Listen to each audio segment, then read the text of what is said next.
Tard un soir, le milliardaire Nicolas Carmichael arpentait les couloirs de marbre de son hôtel particulier parisien, luttant contre les fantômes de son propre passé.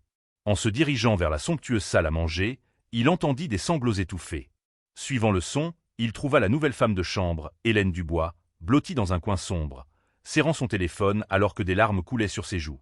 Dans ce moment déchirant, Nicolas reconnut une douleur bien plus profonde que n'importe quel inconvénient mineur. La compassion s'éveilla en lui, et à l'insu d'Hélène, sa vie était sur le point de prendre un tournant radical.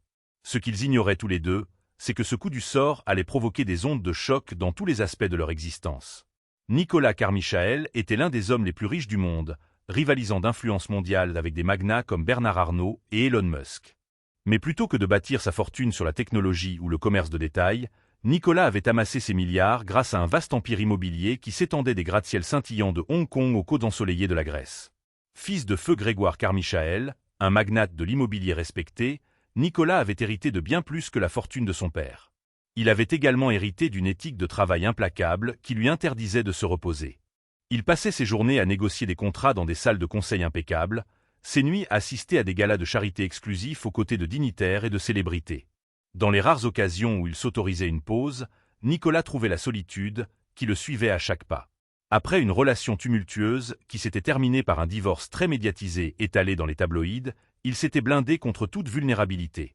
Son hôtel particulier immaculé du 16e arrondissement, vaste, impeccable et résonnant de vide, ressemblait plus à une forteresse pour tenir le monde à l'écart qu'à un foyer. Le personnel entre ses murs vivait selon des protocoles stricts, assurant son intimité et son confort avant tout. Alors que les gens le percevaient comme étant perpétuellement confiant et inarrêtable, derrière les portes closes, Nicolas luttait contre le doute. Il se demandait si l'amour et la sincérité existaient encore dans un monde qui convoitait constamment son argent et son influence. La façade du magnate charismatique était soigneusement construite, ne révélant que peu de choses sur le désir qui l'habitait. Il avait appris à se méfier de tout, soupçonnant des arrière-pensées à chaque tournant. Tout le monde, amis, collègues, amantes, semblait vouloir une part de son pouvoir. Ce soir-là, cependant, quelque chose changea. Il venait de conclure une journée stressante en analysant une proposition de partenariat impliquant le fonds philanthropique de Bill Gates. Alors que minuit approchait, il décida de parcourir les couloirs pour s'éclaircir les idées. Ses pas résonnaient sur les sols de marbre poli, se répercutant contre les hauts plafonds, passant devant des portraits dorés et des vases anciens. Il continua jusqu'à ce qu'il entende le son indubitable de larmes réprimées. Un instant, il voulut l'ignorer. Les affaires du personnel étaient généralement déléguées à la gouvernante en chef ou au gestionnaire de la propriété, mais quelque chose dans ce sanglot silencieux l'attira. Hélène Dubois avait commencé à travailler dans la demeure parisienne de Nicolas quelques mois auparavant. Jeune et timide, elle venait d'un petit village de Provence, cherchant un travail qui lui permettrait de subvenir aux besoins de sa famille restée au pays.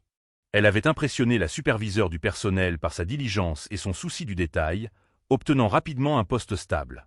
Pourtant, intérieurement, Hélène avait l'impression de marcher constamment sur le fil du rasoir. Son père était atteint d'une maladie chronique, son jeune frère Raphaël était encore à l'école, et les factures s'accumulaient chaque mois. Elle n'avait aucun filet de sécurité, seulement la détermination de les maintenir tous à flot. Cette nuit-là, dans le couloir sombre menant à la cuisine, Hélène avait passé un appel téléphonique à sa mère. La conversation était empreinte de panique. La santé de son père s'était détériorée, et les médecins exigeaient une intervention urgente dont le coût dépassait de loin tout ce que la famille pouvait se permettre. Hélène avait discrètement économisé de l'argent pendant des mois, mais ce n'était pas suffisant pour couvrir l'urgence soudaine des frais hospitaliers. La voix de sa mère avait tremblé, craignant que son mari ne survive pas s'il retardait le traitement. Le désespoir avait envahi Hélène, qui se reprochait de ne pas en faire plus. Elle s'était effondrée contre le mur, des larmes tombant sur le téléphone, toujours dans sa main. Travailler dans ce domaine grandiose où la composition florale d'un seul dîner pouvait coûter plus que son salaire annuel entier lui semblait terriblement injuste.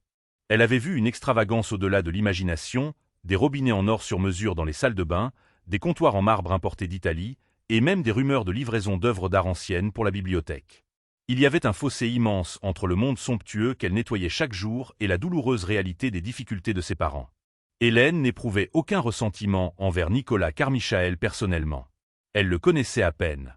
Elle n'était qu'une des dizaines de femmes de chambre et de majordomes qui assuraient discrètement l'éclat de la propriété. Pourtant, cette disparité la submergeait. Ses sanglots venaient par à-coups silencieux, chaque larme témoignant du lourd fardeau qui pesait sur ses épaules. Elle essayait de les étouffer, craignant que quelqu'un ne l'entende. Si le gestionnaire de la propriété la découvrait en train de pleurer au travail, elle craignait de perdre son poste. Pourtant, son chagrin était trop puissant pour être contenu. Alors elle pleurait doucement dans l'ombre, totalement inconsciente que le propriétaire des lieux, Nicolas Carmichael lui-même, l'observait juste au coin du couloir. Nicolas hésita. Les normes sociales et les limites professionnelles dictaient qu'il devait s'éloigner, laisser la gouvernante en chef s'occuper des problèmes personnels du personnel. Mais quelque chose dans la crudité du chagrin d'Hélène résonna en lui. Cela lui rappela des nuits lointaines où lui aussi s'était senti sans espoir, seul face au poids écrasant de ses responsabilités après la mort de son père. Faisant un pas en avant, il s'éclaircit la gorge pour ne pas la surprendre. Hélène sursauta, essayant rapidement d'essuyer ses larmes et de stabiliser ses mains tremblantes. « Je suis tellement désolée, monsieur Carmichael, balbutia-t-elle en baissant la tête. J'étais juste. Elle ne put même pas finir sa phrase, car la vague de chagrin menaçait de la submerger à nouveau. Nicolas lui tendit un mouchoir brodé des armoiries des Carmichael d'un élégant fil d'or. Il demanda doucement « Est-ce que tout va bien ?» C'était une question ridicule étant donné les circonstances. Personne ne sanglotait de cette façon si tout allait bien. Hélène tenta de trouver une explication, mais les mots restèrent coincés dans sa gorge. L'embarras luttait avec le désespoir dans ses yeux, qui brillaient de larmes. Elle était partagée entre le désir de cacher ses tragédies personnelles et l'espoir que quelqu'un, un homme de l'influence de Nicolas, puisse l'aider. Silencieusement, Nicolas se tenait là, incertain de la marche à suivre.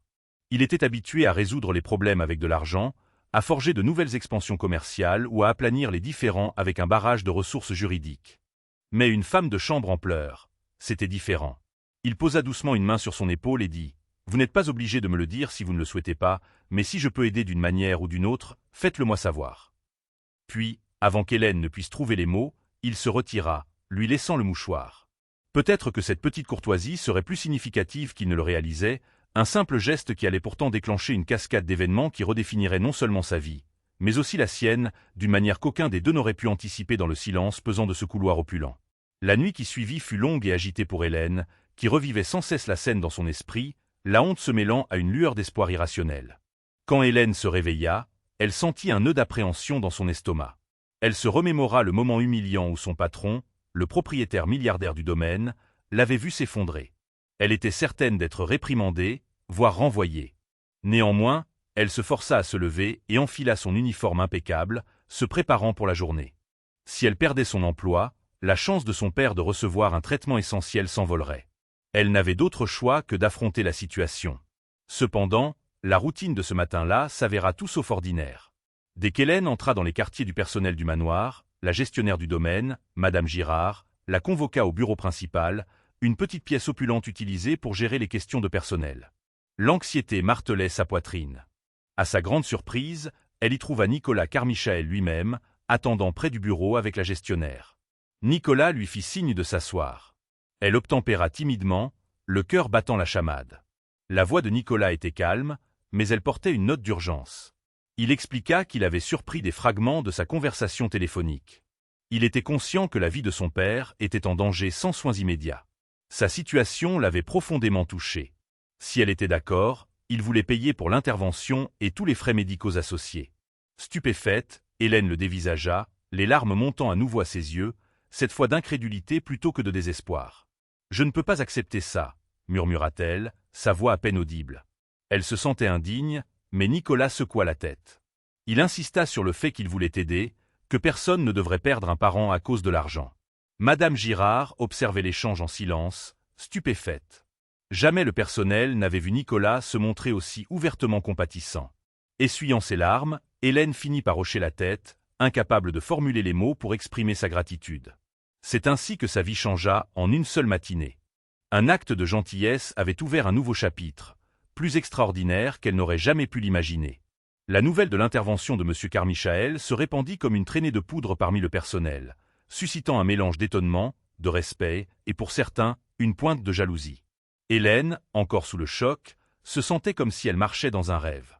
Au cours des jours qui suivirent, Nicolas organisa le transfert du père d'Hélène dans un hôpital de Pointe-à-Lyon pour un traitement spécialisé. Il paya toutes les dépenses, des interventions chirurgicales aux soins post-opératoires, s'assurant que l'homme reçoive la meilleure attention médicale que l'argent puisse acheter. Hélène se retrouva dans un tourbillon de paperasse et d'appels téléphoniques, chaque jour apportant des nouvelles de l'amélioration constante de l'état de son père. Le milliardaire, autrefois distant semblait maintenant être un ange gardien, quelqu'un qui voyait la souffrance et décidait d'y remédier.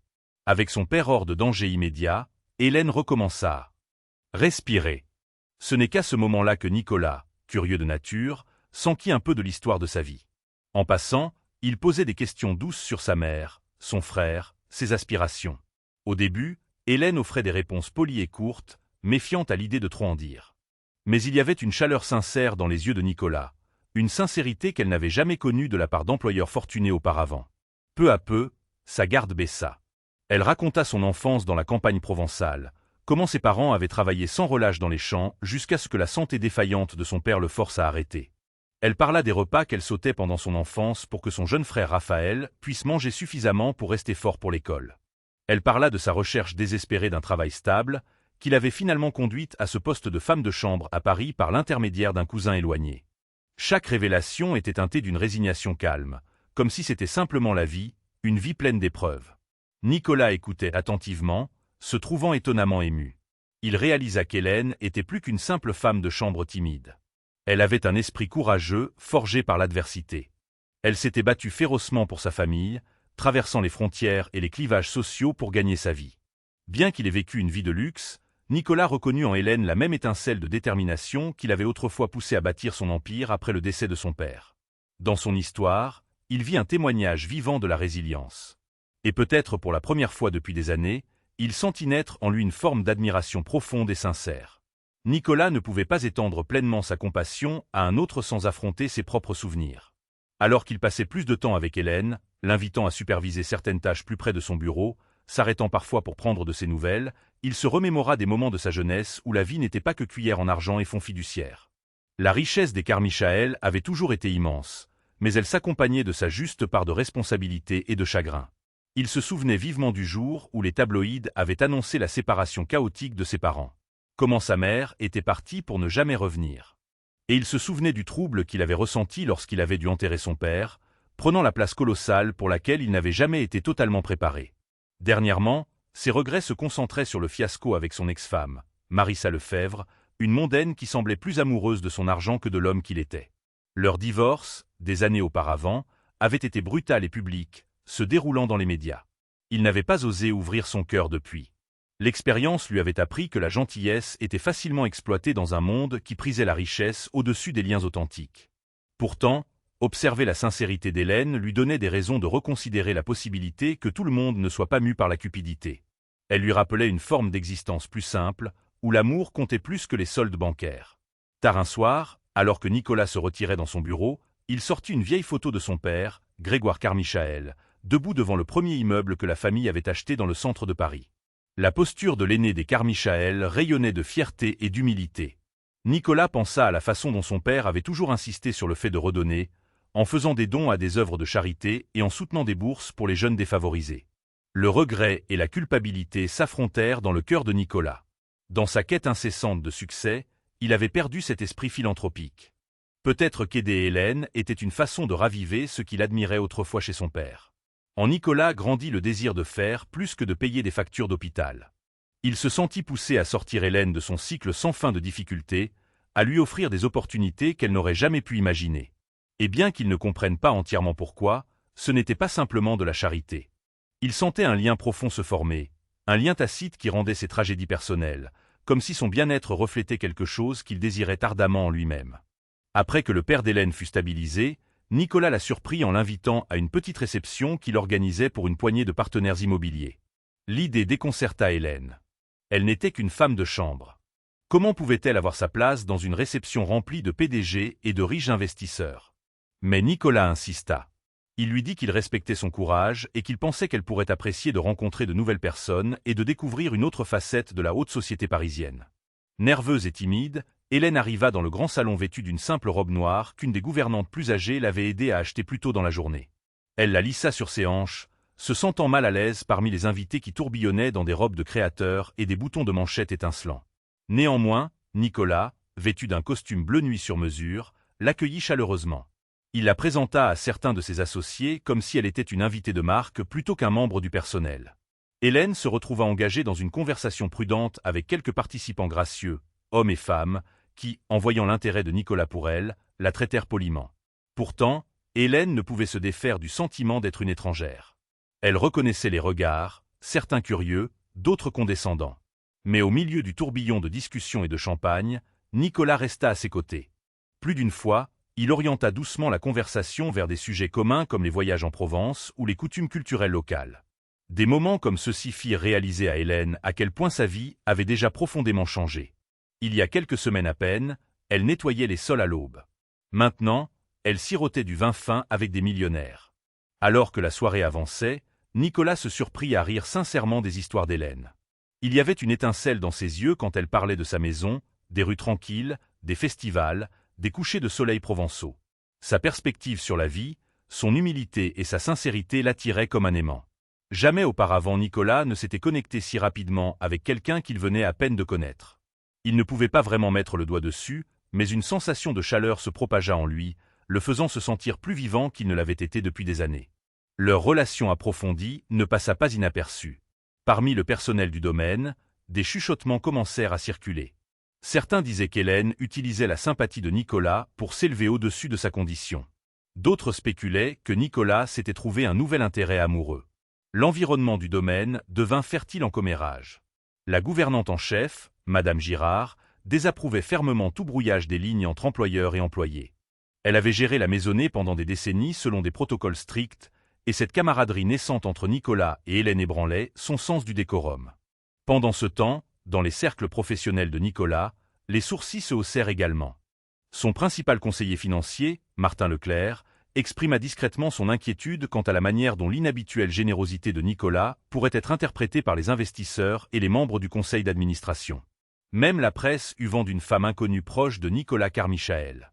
Des paparazzis prirent une photo floue de lui en train de discuter avec une jeune brune sur les marches d'une clinique privée.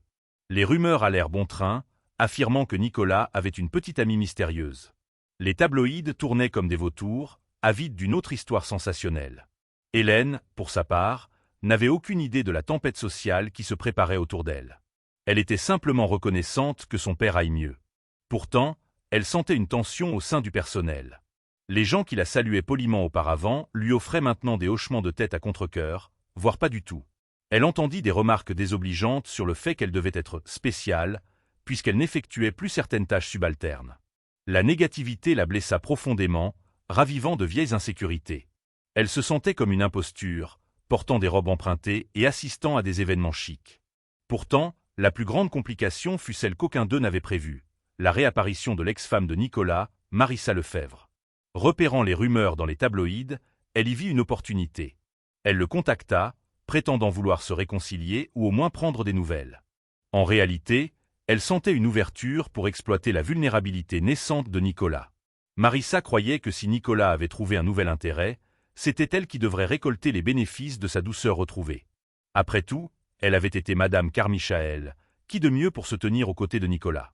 Quelques jours plus tard, Nicolas invita Hélène à un déjeuner tranquille dans l'une des plus petites salles à manger du domaine. Quand elle arriva, elle trouva une table modestement dressée, du pain frais, une soupe crémeuse, un simple plat de pâtes. Il espérait lui offrir un répit face aux tensions tourbillonnantes du domaine. Pendant le déjeuner, il lui confia que les tabloïds le suivaient de manière plus agressive depuis que les rumeurs de sa compagne mystérieuse avaient émergé. Hélène rougit, s'excusant profusément. « Je n'ai jamais voulu vous causer de problème », dit-elle en serrant le bord de la nappe en lin. Nicolas la rassura en lui disant que ce n'était pas de sa faute. Il avait choisi de l'aider, et il ne laisserait pas les colporteurs de scandales ternir cela. Puis il lui fit une proposition qui lui coupa le souffle. Il voulait financer ses études. Il avait découvert au fil de leur conversation que le rêve d'Hélène avait toujours été de devenir infirmière, une profession qui lui permettrait d'aider les autres comme elle l'avait toujours désiré. Hélène le regarda, stupéfaite. Elle n'avait aucune illusion sur le coût et la durée des programmes de formation en soins infirmiers, en particulier pour une étudiante étrangère en France. Nicolas admit qu'il avait déjà fait des recherches préliminaires. Une école d'infirmières réputée près de l'Université de Paris pourrait accepter Hélène si elle réussissait les examens d'entrée. Il croyait qu'Hélène avait la compassion et la motivation nécessaires pour réussir dans le domaine de la santé. Il paierait ses frais de scolarité et de subsistance, et elle pourrait continuer à travailler à temps partiel au domaine ou selon tout autre arrangement qu'elle jugerait confortable. Submergée, Hélène tenta de le dissuader, insistant que c'était trop, qu'il avait déjà tant fait pour sa famille. Mais Nicolas se pencha en avant, la sincérité gravée sur son visage. « Hélène, j'ai eu toutes les opportunités de la vie servies sur un plateau. Je veux que vous ayez une chance de réaliser vos rêves. Vous êtes intelligente. Vous méritez de faire ce que vous aimez. » Des larmes montèrent à ses yeux. Elle hocha lentement la tête, à peine capable de croire au tournant miraculeux que sa vie avait pris. Le destin l'avait fait valser dans un monde de possibilités inimaginables, et elle se sentait à la fois reconnaissante et terrifiée à l'idée d'y entrer. À peine Hélène avait-elle accepté l'offre généreuse de Nicolas que Marissa fit sa rentrée avec un flair dramatique. Elle appela Nicolas à des heures indues, prétendant vouloir tourner la page. Elle s'excusa pour la façon dont leur mariage s'était effondré. Elle passa même à l'improviste au domaine sous prétexte de rendre de vieux souvenirs, sachant très bien que les paparazzis pourraient la surprendre à la grille. Nicolas resta poli, mais non engagé. Il avait depuis longtemps tourné cette page de sa vie. Pourtant, on ne pouvait nier l'habileté de Marissa à semer le trouble partout où elle allait. Un après-midi, Marissa accula Hélène dans le couloir près du bureau personnel de Nicolas. Ses yeux parcoururent la tenue modeste d'Hélène, débordant d'un mélange de condescendance et de curiosité. « Oh, vous devez être Hélène » roucoula-t-elle, sa voix dégoulinant d'une fausse douceur. « J'ai tellement entendu parler du projet caritatif de Nicolas. » Le mot la piqua comme une gifle. Hélène se força à sourire poliment, déclarant qu'elle devait retourner à son travail. Mais Marissa, toujours implacable, insista. « Faites attention, ma chère. Nicolas peut vite se lasser quand il a fini de jouer au sauveur. » La confrontation laissa Hélène secouée. Elle se demanda si la générosité de Nicolas s'estomperait avec le temps. Marissa avait-elle raison? Se pourrait-il qu'Hélène ne soit qu'un nouveau jouet pour un milliardaire qui s'ennuie? L'anxiété pesait sur elle. Elle se sentait indigne, et les insinuations de Marissa touchaient au cœur de ses insécurités. Après tout, si le personnel croyait qu'Hélène utilisait Nicolas, et si la vérité était qu'elle n'avait effectivement aucun droit de se tenir à une place parmi les privilégiés? Plus tard dans la soirée, Nicolas trouva Hélène arpentant le jardin, des larmes brillant dans ses yeux. Quand il lui demanda ce qui n'allait pas, elle lui confia ses doutes, faisant référence aux remarques de Marissa. L'expression de Nicolas se durcit. Il assura à Hélène que ses intentions étaient sincères. Il lui dit qu'il ne s'était jamais lassé d'aider ceux qui en avaient besoin, surtout quelqu'un d'honnête et de gentil. L'attirant dans une étreinte silencieuse et réconfortante sous le ciel éclairé par la lune, Nicolas réaffirma qu'elle n'était pas qu'une passade. À ce moment, Hélène se sentit en sécurité, mais elle sentit aussi que l'ingérence de Marissa ne faisait que commencer.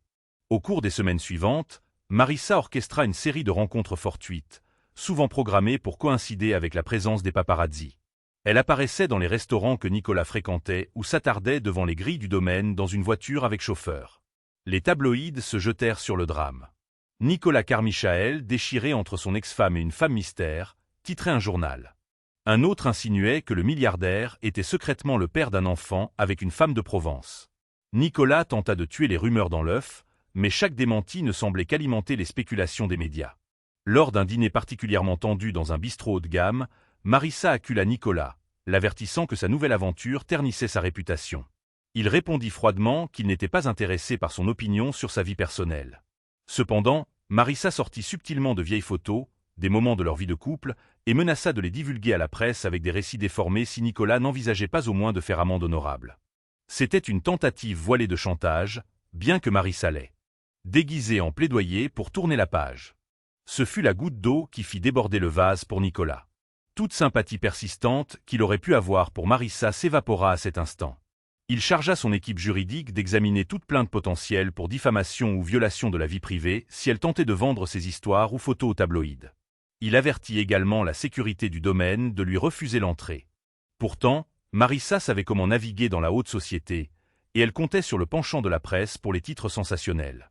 Elle croyait qu'une rumeur bien placée pouvait causer plus de dégâts que n'importe quelle menace légale. La nouvelle de ce conflit parvint à Hélène. Inquiète pour le bien-être de Nicolas, après tout, c'était à cause d'elle que Marissa était devenue si vindicative. Hélène l'approcha, proposant de partir si cela signifiait la paix pour lui. Nicolas la regarda, incrédule. « Tu n'es pas un fardeau. Ne pense jamais ça. Les actions de Marissa sont de son propre fait. Je ne la laisserai pas te repousser. » Malgré ses assurances, Hélène ne pouvait se défaire de sa culpabilité.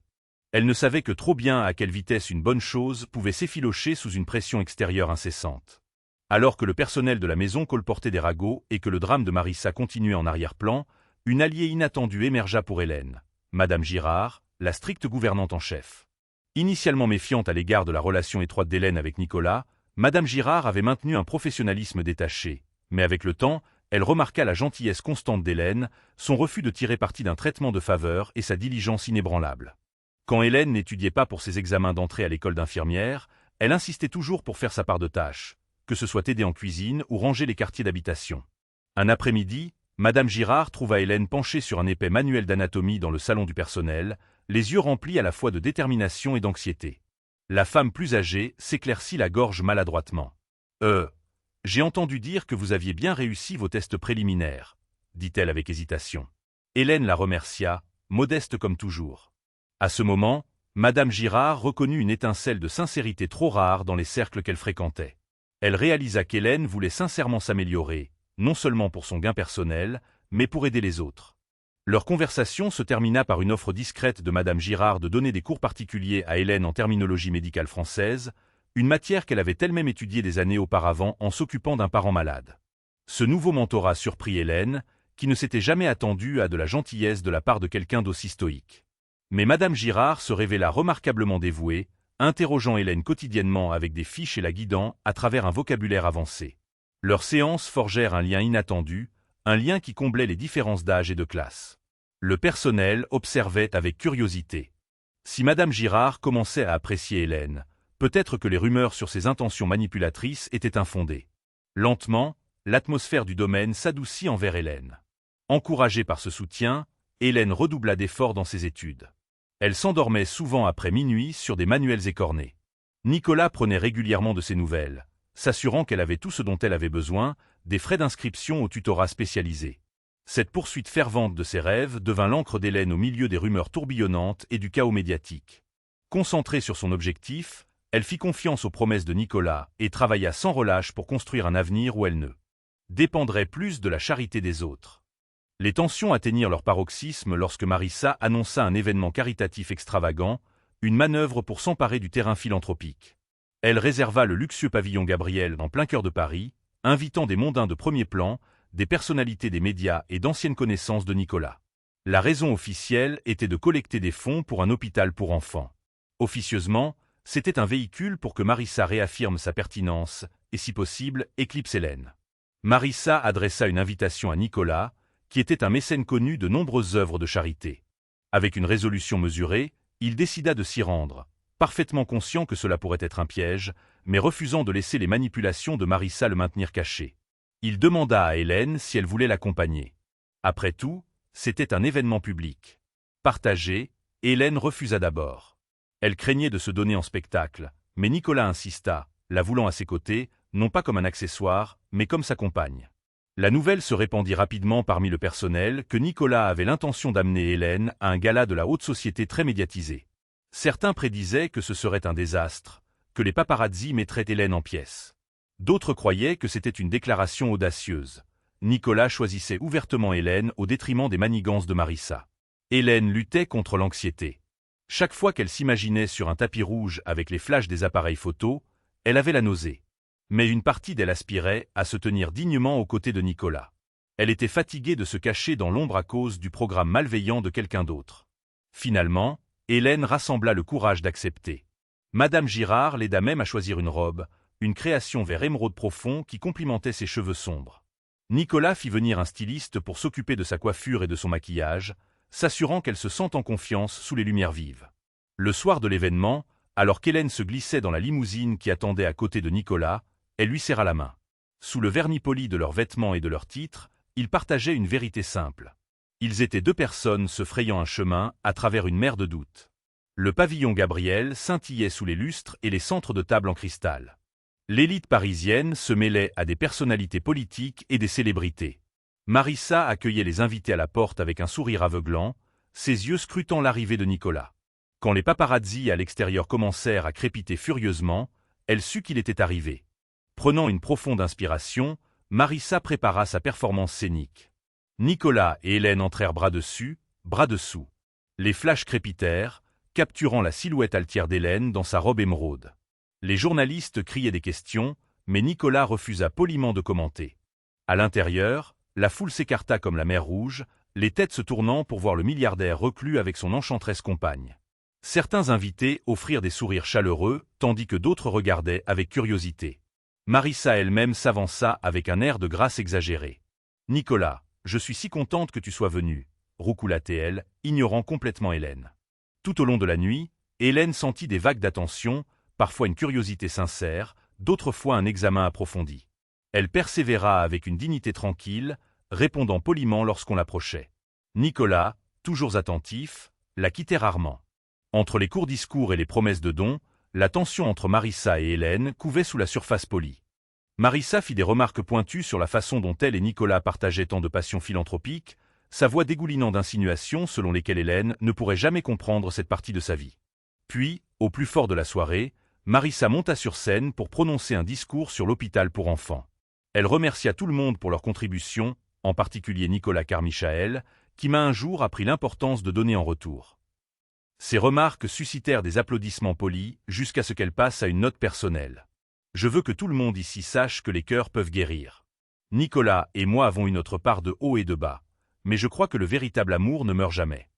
La salle devint silencieuse, attendant la réponse de Nicolas. Nicolas se leva, tous les yeux rivés sur lui. Il s'approcha de la scène, le micro captant l'intensité tranquille de sa voix. Avec un sang-froid exercé, il reconnut le clin d'œil de Marissa à leur passé, puis ajouta « Le véritable amour, c'est l'honnêteté, le respect et une empathie sincère. C'est vouloir le meilleur pour quelqu'un, sans manipulation. » Une vague de murmures se propagea parmi les invités. Tout le monde comprit le message sous-jacent, visant directement Marissa. Le sourire de Marissa se crispa. Elle essaya de maintenir son sang-froid, mais la jalousie et la colère flamboyèrent dans ses yeux. Plutôt que de céder, Marissa insista. « Et pourtant, certains dans notre communauté ont commencé à s'interroger sur la nature de votre nouveau projet. » Son regard se posa sur Hélène, qui se tenait près du bord de la Seine, les joues en feu. Nous ne pouvons qu'espérer que tout cela est dans l'esprit de l'altruisme et non une indulgence passagère. Des halètements choqués parcoururent l'auditoire. Même ceux qui ne connaissaient pas Hélène pouvaient sentir le venin derrière les mots de Marissa. Hélène sentit une vague d'humiliation s'abattre sur elle. Elle envisagea de fuir, mais Nicolas intervint. Il demanda à Hélène de le rejoindre au micro. Prenant sa main tremblante, il fit face à la foule. Calmement, il présenta Hélène Dubois, expliquant son parcours et son rêve de devenir infirmière. Il exprima sa fierté pour son dévouement, sa résilience. Puis il fit une déclaration pointue. « Je ne laisserai pas le cynisme ou l'envie ternir les actes de gentillesse. Hélène n'est pas un projet. C'est une personne talentueuse et travailleuse, quelqu'un que je respecte profondément. » Des applaudissements éclatèrent de divers coins de la salle de bal. Certains étaient des amis de Nicolas, qui admiraient sa prise de position audacieuse. D'autres furent émus par son discours sincère. Stupéfaite, Marissa ne put qu'afficher un sourire crispé sur ses lèvres. Alors que Nicolas raccompagnait Hélène hors de la scène, les flashs des paparazzis crépitèrent sans relâche. La nuit avait pris une tournure inattendue. Une déclaration publique qui avait déplacé le récit des rumeurs salaces vers quelque chose de plus authentique. Mais pour Marissa, c'était une défaite humiliante, une qu'elle n'oublierait pas de sitôt. L'atmosphère dans la salle avait changé. Une vague de sympathie pour Hélène et de respect pour la position de Nicolas avait balayé la froideur initiale de la haute société. En quittant l'événement, main dans la main, Nicolas et Hélène savaient qu'ils avaient franchi une étape cruciale, non seulement en public, mais aussi dans la consolidation de leurs propres liens face à l'adversité. Les jours qui suivirent l'événement caritatif furent un tourbillon de couverture médiatique. Au soulagement de Nicolas, de nombreux médias louèrent sa défense passionnée du caractère d'Hélène. Certains tabloïds tentèrent encore de trouver des angles salaces, mais une vague d'opinion positive émergea, en particulier lorsqu'une poignée de journalistes approfondirent l'histoire d'Hélène, découvrant le sort de son père et ses espoirs de devenir infirmière. Le sentiment public commença à favoriser l'idée que Nicolas aidait simplement une jeune femme méritante à poursuivre ses aspirations. Le changement d'opinion publique ne fit qu'intensifier le ressentiment de Marissa. Pourtant, son plan ayant échoué de manière spectaculaire, elle se retira des feux de la rampe, du moins temporairement. L'équipe juridique de Nicolas envoya également un avis sévère, mettant en garde contre toute nouvelle tentative de diffamation. Pour le moment, Marissa s'effaça, complotant sa prochaine action ou pensant peut-être ses blessures. Au sein du domaine, un respect nouveau enveloppa Hélène. Le personnel qui l'avait autrefois snobé commença à s'excuser, ou du moins à se comporter plus chaleureusement. Certains lui avouèrent discrètement qu'ils trouvaient son courage admirable. Madame Girard rapporta fièrement qu'Hélène avait réussi ses examens d'entrée à l'école d'infirmière avec des notes prometteuses. Pendant ce temps, Nicolas continua de soutenir le rêve d'Hélène, l'aidant même à s'inscrire à un cours de langue rigoureux pour parfaire son français académique. À travers tout cela, un lien tacite se solidifia entre Nicolas et Hélène. Ils devinrent à l'aise en présence l'un de l'autre, partageant des détails plus personnels, des livres préférés, des souvenirs d'enfance, des peurs secrètes. La nuit, Nicolas regardait Hélène se blottir sur un canapé dans la bibliothèque, étudiant pour ses cours, et ressentait un contentement profond qu'il n'avait pas ressenti depuis très longtemps. Sa vie avait peut-être changé de façon spectaculaire, mais la sienne aussi. Il n'était plus le milliardaire distant se cachant derrière des murs dorés. À travers les yeux d'Hélène, il redécouvrait l'empathie et un but. Au moment où le père d'Hélène fut assez bien pour voyager, près de 6 mois s'étaient écoulés depuis que Nicolas l'avait entendu pleurer au téléphone. Son père, Michel Dubois, arriva à Paris, accompagné de la mère d'Hélène, Lucie. Nicolas avait réservé des billets en première classe, s'assurant que leur voyage soit confortable. En les accueillant à l'aéroport, Hélène pleura de joie en serrant ses parents dans ses bras. Pendant si longtemps, elle avait porté ses fardeaux seule. Maintenant, son père se tenait devant elle, l'air plus mince mais vivant et reconnaissant. Nicolas leur offrit un logement dans un appartement de luxe voisin qu'il utilisait habituellement pour ses associés en visite. Michel protesta contre l'extravagance, se sentant mal à l'aise de dépendre de la richesse d'un étranger. Mais après avoir été témoin du lien évident de sa fille avec Nicolas, il céda. Au cours des jours suivants, Nicolas les invita au domaine pour le dîner. Lucie s'extasia sur la générosité de Nicolas, proposant de lui cuisiner des plats traditionnels provençaux. Il rit, reconnaissant de cette chaleur qui lui rappelait un vrai foyer familial, quelque chose qui lui avait manqué pendant des années. Autour de la table, la conversation se déroula dans un mélange d'enthousiasme et d'émotion. Nicolas écouta attentivement Lucie raconter l'enfance d'Hélène. Michel parla doucement de la façon dont il avait un jour rêvé d'envoyer Hélène à l'université, mais n'en avait jamais eu les moyens. Ils exprimèrent leurs remerciements, des larmes brillant dans leurs yeux. Nicolas fut touché par leur humilité. Il répondit en expliquant qu'il voyait un potentiel authentique en Hélène. Il ne voulait pas que ses talents soient éclipsés par les circonstances. Au milieu des rires et de la gratitude sincère, Nicolas réalisa que la présence de la famille d'Hélène comblait un vide dans son domaine colossal. Il se surprit à imaginer ce que ce serait de les avoir autour de lui plus en permanence. Cette prise de conscience le surprit. Il n'avait jamais envisagé le mariage ou la famille depuis sa relation désastreuse avec Marissa. Mais voir la mère et le père d'Hélène rayonner de fierté devant les réalisations de leur fille rappela à Nicolas que l'amour dans sa forme la plus simple valait la peine de tout risquer. Alors qu'Hélène commençait ses études d'infirmière, jonglant avec un travail à temps partiel au domaine, elle fut confrontée à une charge de travail intense. Le programme exigeait des heures rigoureuses, la maîtrise de concepts médicaux, de travaux pratiques en laboratoire et de simulations cliniques. L'épuisement la hantait, mais sa détermination était inébranlable. Elle se levait avant l'aube pour réviser ses notes, puis passait ses après-midi à nettoyer ou à gérer des tâches dans le manoir. Nicolas, soucieux de son bien-être, l'encouragea à réduire sa charge de travail. Il proposa de couvrir entièrement ses frais de subsistance. Pourtant, Hélène resta ferme dans son désir de gagner au moins une partie de son argent. Elle était reconnaissante, mais pas complaisante. Pendant ce temps, Nicolas faisait face à ses propres défis. Une proposition de méga-projet immobilier en Asie avait été examinée par des groupes environnementaux, menaçant de retarder le projet. Les batailles juridiques et les fiascos de relations publiques qui s'ensuivirent consumèrent ses journées. Du jour au lendemain, il voyageait de Paris à Hong Kong et retour, sautant des repas et dormant dans les avions. Pendant ces semaines tumultueuses, voir la lumière d'Hélène allumée dans le bureau à minuit le réconfortait. Il la trouvait parfois assoupie sur un manuel et drapait doucement une couverture sur ses épaules avant de retourner à son propre bureau. Leur épuisement partagé forgea un sentiment de camaraderie. Ils étaient deux âmes implacables poursuivant le succès dans des sphères différentes. Lui avec son empire tentaculaire, elle avec sa carrière médicale naissante. Les tasses de tétard dans la nuit dans la grande cuisine du domaine devinrent leur répit silencieux, un moment pour échanger des sourires de soutien ou pour évacuer les frustrations de la journée. Dans ces moments, leur monde fusionnait brièvement, formant une bulle de réconfort au milieu des exigences incessantes de la vie. Mais la sérénité fut de courte durée. Alors qu'Hélène approchait de sa première grande série d'examens, elle découvrit que l'état de son père nécessitait une observation plus approfondie, peut-être une autre intervention. Cette fois, le coût n'était pas astronomique. Nicolas avait créé un fonds de santé pour ses parents, mais cela pesait toujours lourdement sur Hélène.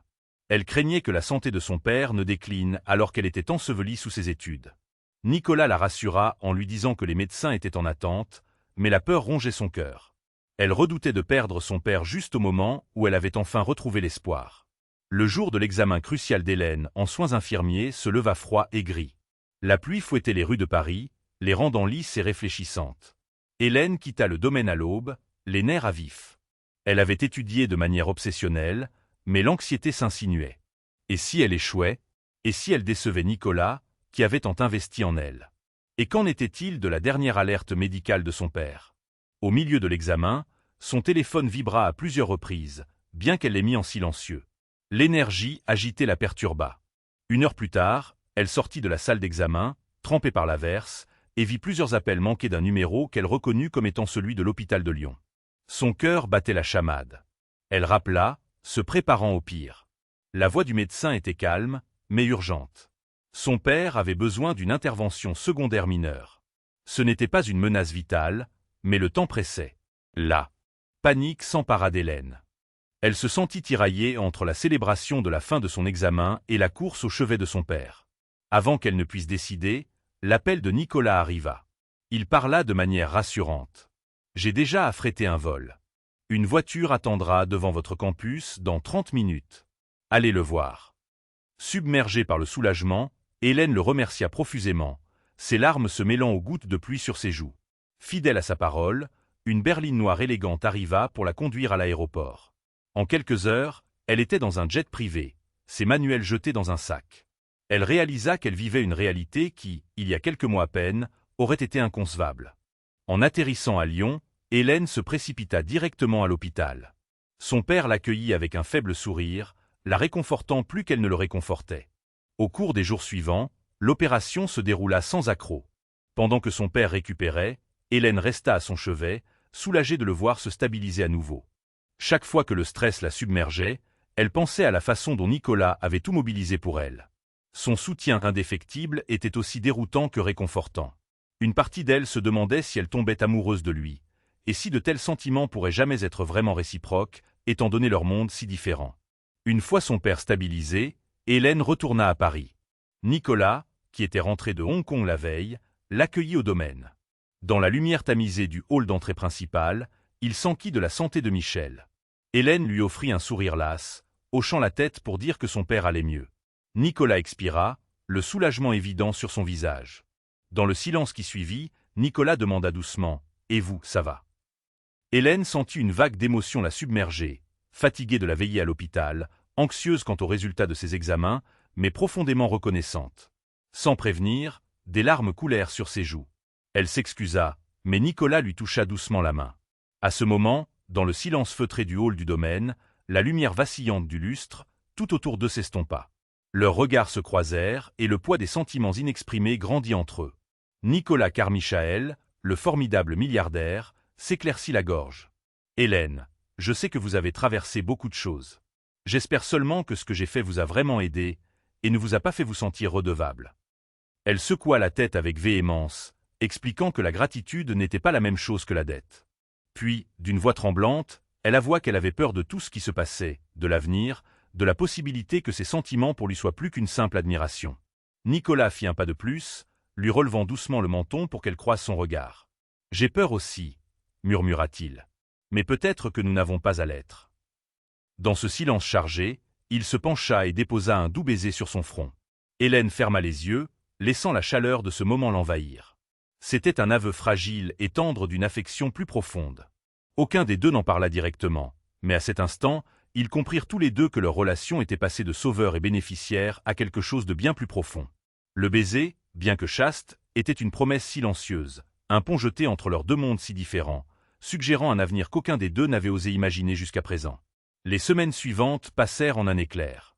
Hélène reçut les résultats de ses examens, une performance stellaire qui la plaça parmi les meilleurs de sa classe. Madame Girard la félicita avec une rare étreinte sincère. Le personnel organisa une petite fête dans les cuisines du domaine, avec des pâtisseries et du café. Nicolas, bien qu'en voyage pour une négociation immobilière à enjeux élevés à Dubaï, envoya un bouquet de roses avec un mot « Je n'ai jamais douté de vous une seule seconde ». Au milieu de cette joie, une lettre inattendue arriva au domaine, adressée à Hélène. Elle portait le sceau officiel d'un cabinet d'avocats parisien. À l'intérieur se trouvaient des documents indiquant qu'un parent éloigné, qu'Hélène connaissait à peine, était décédé, laissant derrière lui une petite propriété agricole en Provence. Bien que modeste, c'était un bien immobilier qui pouvait avoir une valeur sentimentale importante, et potentiellement même une valeur suffisante pour aider davantage sa famille. Hélène était stupéfaite. C'était comme si le destin conspirait pour sortir enfin sa famille de la pauvreté. Ne sachant pas comment gérer les lois sur les successions et les impôts fonciers dans plusieurs pays, Hélène se tourna vers Nicolas pour obtenir de l'aide. Il chargea immédiatement son équipe juridique de gérer les complexités et de s'assurer que sa propriété soit reconnue. Il lui dit qu'avec une planification minutieuse, la terre agricole pourrait devenir une source de revenus stable pour sa famille, peut-être une petite oliveraie ou un vignoble. Cette possibilité électrisa Hélène, qui réalisa qu'elle pourrait subvenir aux besoins de sa famille sans dépendre uniquement de la générosité de Nicolas. Elle sentit une intense vague d'indépendance s'épanouir. Pourtant, alors même que l'espoir grandissait, l'ombre de Marissa planait à nouveau. Elle avait découvert les détails de cet héritage. Informant les journalistes de tabloïds, Marissa tissa un nouveau récit, la protégée de Carmichael, une aubaine soudaine. Utilise-t-elle Nicolas Carmichael pour assurer sa fortune? Des titres sensationnels refirent surface, dépeignant Hélène comme une chercheuse d'or manipulatrice. Une fois de plus, les médias s'agitèrent de spéculations et les paparazzis commencèrent à surveiller le domaine, espérant une photo d'Hélène. L'intrusion réintroduisit le stress dans leur bulle autrefois tranquille. Enragé par l'ingérence continue de Marissa, Nicolas décida qu'il était temps de l'affronter de front. Par le biais de contacts mutuels, il découvrit qu'elle assisterait à un lancement de mode très en vue à Milan. Il s'y rendit sans préavis, déterminé à mettre un terme à ses machinations. La repérant sur le bord du podium, il l'accula dans les coulisses, au milieu des portants de robes scintillantes. Marissa parut momentanément surprise, perdant son sang-froid de mondaine. Nicolas exigea une explication pour ses tentatives continues de saboter Hélène. Marissa feignit l'innocence. Mais avec une fureur calme, Nicolas révéla qu'il avait des preuves la liant au tuyau des tabloïds concernant l'héritage d'Hélène. Balbutiante, Marissa tenta de le justifier comme une vengeance mesquine pour l'avoir mise de côté. Nicolas répondit que leur relation était terminée depuis longtemps et qu'il ne tolérerait plus aucune diffamation contre Hélène. Si Marissa persistait, Nicolas publierait des documents prouvant ses tentatives de chantage lors de leur divorce, des documents qui pourraient la ruiner socialement et financièrement. Le visage blême, Marissa réalisa qu'elle était acculée. Nicolas lui dit calmement « C'est votre dernier avertissement. Ne ciblez plus jamais Hélène ou ma famille. » Sa voix portait la finalité d'un destin scellé. Alors qu'il se tournait pour partir, Marissa lui attrapa le bras une dernière fois. « Vaut-elle vraiment la peine d'abandonner tout ce que nous avions ?» demanda-t-elle, un tremblement désespéré dans la voix. Nicolas s'arrêta, la regardant avec une résolution inflexible. « Je n'ai jamais rien eu avec vous, » dit-il doucement. « Pas comme ça. » De retour à Paris, Nicolas découvrit qu'en son absence, Hélène était devenue anxieuse à cause des paparazzis constants devant le domaine. Elle se sentait coupable que sa présence semble provoquer scandale après scandale pour lui. Nicolas l'assura que la confrontation avec Marissa devrait enfin mettre un terme à cette folie. Le temps dirait si c'était vrai, mais pour l'instant, ils ressentirent tous deux un sentiment de soulagement tacite. La fermeté de Nicolas avait enfin érigé un mur que même la malice de Marissa ne pourrait plus franchir, leur offrant un espace précieux pour respirer et envisager l'avenir. Avec Marissa effectivement dissuadée, la ferveur médiatique commença à s'apaiser. Les paparazzis, ne parvenant pas à repérer de nouveaux développements sensationnels, passèrent progressivement à autre chose. L'attention d'Hélène se reporta sur ses études d'infirmière et sur la guérison constante de son père. Nicolas, son méga-projet approchant de sa conclusion, rentrait plus fréquemment à la maison, cherchant la paix de son domaine parisien et la présence calme de la femme qui l'avait inspiré à croire de nouveau en une connexion authentique. Un week-end, Nicolas et Hélène se rendirent en Provence pour inspecter la terre agricole dont elle avait hérité. Nichée dans les collines ondoyantes près d'un petit village, la propriété comprenait des oliviers centenaires et une chaumière rustique. En marchant parmi les troncs noueux, Hélène sentit une vague de nostalgie, se remémorant les jours d'enfance passés à récolter les olives avec ses grands-parents. Nicolas, vêtu de vêtements décontractés pour une fois, s'émerveilla de la sérénité des lieux. C'était un contraste frappant avec sa vie polissée de salles de conseil et de gratte-ciel. Debout sous un coucher de soleil flamboyant, Hélène se tourna vers Nicolas, la gratitude brillant dans ses yeux. Elle le remercia d'avoir fait des miracles, d'avoir vu son potentiel et de l'avoir soutenu à travers d'innombrables tempêtes. Nicolas secoua doucement la tête, insistant sur le fait qu'elle méritait chaque opportunité. Il lui rappela que c'était elle qui avait fait le travail difficile. Elle avait sauvé son père, brillamment réussi ses examens et s'était adaptée à un pays étranger. Il n'avait fait qu'offrir des ressources. C'est elle qui avait apporté la détermination. La conversation devint introspective. Nicolas parla des convictions philanthropiques de son père et du sentiment qui les honorait enfin en soutenant les objectifs d'Hélène. Hélène avoua qu'elle se sentait parfois dépassée, non pas par les défis, mais par la rapidité avec laquelle sa vie avait changé. C'est comme si je vivais le rêve de quelqu'un d'autre, songea-t-elle. Nicolas lui prit doucement la main. Peut-être que c'est notre rêve, dit-il. La brise du soir bruissait dans les branches d'olivier, portant des murmures de possibilités à travers la terre poussiéreuse. Ce moment, simple et profond, scella quelque chose de nouveau entre eux, une reconnaissance mutuelle que leurs chemins n'étaient plus parallèles, mais véritablement entrelacés. La vie reprit son cours dans un rythme harmonieux et apaisé. Hélène progressa dans son programme d'infirmière, se portant parfois volontaire dans des cliniques locales pour acquérir une expérience pratique. Nicolas conclut les négociations en Asie, finalisant un projet historique qui apporterait des logements durables aux communautés défavorisées, une nouvelle direction alignée sur ses objectifs philanthropiques. Inspiré par la passion d'Hélène pour aider les autres, il avait insisté pour intégrer une dimension caritative à l'entreprise, en partenariat avec des ONG internationales.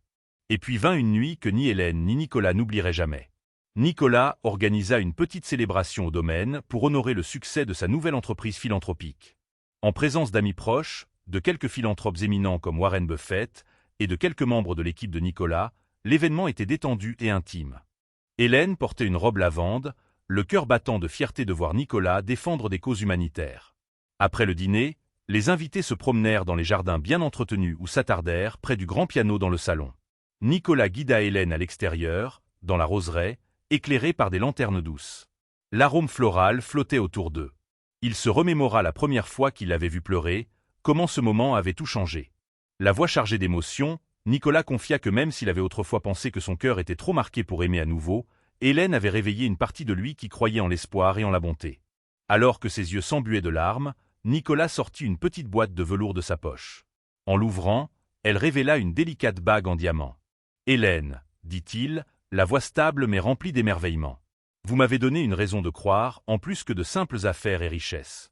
M'accorderez-vous l'honneur de me tenir à vos côtés pour toujours ?» Submergée, Hélène hocha la tête à travers ses larmes, murmurant « oui », alors que Nicolas glissait la bague à son doigt. Dans ce jardin éclairé par la lune, ils scellèrent leur engagement l'un envers l'autre, un témoignage de la façon dont un moment de compassion pouvait remodeler deux vies, rendant l'impossible soudainement réel. Dans les semaines qui suivirent leur fiançailles, Nicolas et Hélène naviguèrent dans un tourbillon de préparatifs. Bien que timide face à la tension, Hélène accepta un petit mariage avec seulement la famille et les amis proches. Madame Girard, inhabituellement émotive, se porta volontaire pour aider à la coordination. Les parents d'Hélène, rayonnant de fierté, offrirent leur bénédiction. Le personnel du domaine s'affairait avec excitation à la perspective d'accueillir un mariage Carmichael. Les paparazzi eurent inévitablement vent de l'affaire, mais Nicolas utilisa ses ressources pour garder la célébration aussi privée que possible. Par un après-midi venteux de fin de printemps, Hélène remonta une allée improvisée dans les jardins du domaine. Vêtue d'une simple robe blanche garnie de dentelle de Calais, elle avait les cheveux partiellement relevés, laissant de douces boucles encadrer son visage. Nicolas se tenait à l'autel, attendant avec une expression d'adoration pure. Des larmes scintillaient au coin de ses yeux alors qu'Hélène arrivait à ses côtés. Sous une arche ornée de roses fraîches, ils échangèrent des vœux qui promettaient soutien et compréhension à chaque tournant de la vie. Parmi les invités, certains reconnaissaient l'ampleur du voyage qui les avait menés là. Un milliardaire autrefois isolé par le pouvoir et la méfiance, et une humble femme de chambre de Provence, dont les larmes avaient déclenché un lien extraordinaire. Lorsque l'officiant les déclara mari et femme, la petite foule éclata en applaudissements. La musique flottait sur la brise printanière, porteuse d'espoir pour l'avenir. Après la cérémonie, Nicolas et Hélène trouvèrent un coin tranquille du jardin pour réfléchir. Adossés à un chêne ancien, ils s'émerveillèrent de la façon dont le destin était intervenu dans leur vie. Le père d'Hélène se tenait à proximité, vivant et en bonne santé. Elle était sur le point d'obtenir son diplôme d'infirmière. Nicolas, de son côté, avait redécouvert un but plus profond au-delà de la richesse. Main dans la main, ils regardèrent vers l'horizon, prêts à affronter ensemble tous les défis et les joies à venir. Le voyage a coupé le souffle d'un milliardaire qui s'était arrêté pour écouter les sanglots d'une jeune femme dans un couloir avait déclenché une chaîne d'événements qui avaient transformé leurs deux vies. À travers le chagrin, le scandale, une loyauté féroce et une compassion inébranlable, Nicolas et Hélène avaient découvert que l'espoir peut fleurir même dans les circonstances les plus improbables, prouvant qu'un seul moment de gentillesse peut véritablement remodeler les destins et guérir les vieilles blessures pour toujours. Leur histoire était devenue un témoignage silencieux du pouvoir de l'empathie dans un monde souvent indifférent.